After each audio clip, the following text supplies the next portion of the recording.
ஆண்டவர் சொல்லுகிறார், இது ஓன் சரீரம் அல்ல, இது நான் தங்கும் தேவ ஆலயம்.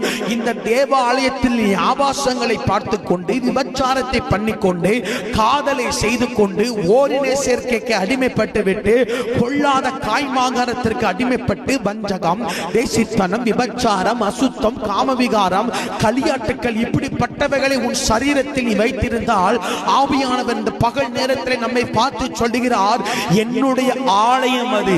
ஒருவன் தேவனுடைய ஆலயத்தை கெடுத்தால் நான் அவனை கெடுப்பேன், நான் அவனை தொடுவேன், நான் அவனை சங்கரிப்பேன். அப்போ ஒன்று புரிந்து கொள்ள வேண்டும், இந்த சரீரமானது இரத்தத்தினால் கிரயமாக்கப்பட்டது. கொல்கதாவிலே இயேசு சிந்தின அந்த பரிசுத்த இரத்தத்தை கொடுத்து ஆண்டவர் நம்மளை கிரயமாக்கி கொண்டிருக்கிறார். மீண்டும் ஆவியானவர் சொல்லுகிறார், நான் தங்குகிற ஆலயம் உன் சரீரம், நான் தங்குகிற ஆலயம் உன் சரீரம், நான் தங்குகிற ஆலயம் உன் ஆத்துமா, உன் சரீரம். உன் சரீரத்தை பாவத்திற்குள்ளே ஒப்பு கொடுக்க நான் உனக்கு அனுமதி கொடுக்கவில்லை. ஒருவேளை நீ மீண்டும் மீண்டும் பாவத்தை அந்தரங்கத்தில் இருந்து நீ செய்து கொண்டிருப்பாய் என்று சொன்னால், நியாய தீர்ப்புக்கு தப்பிக்க முடியாது, தேவ ராஜ்யத்திற்குள்ளே தப்பிக்க முடியாது, அவருடைய சமூகத்தை, அவருடைய மகிமையிலே தப்பிக்க முடியாது.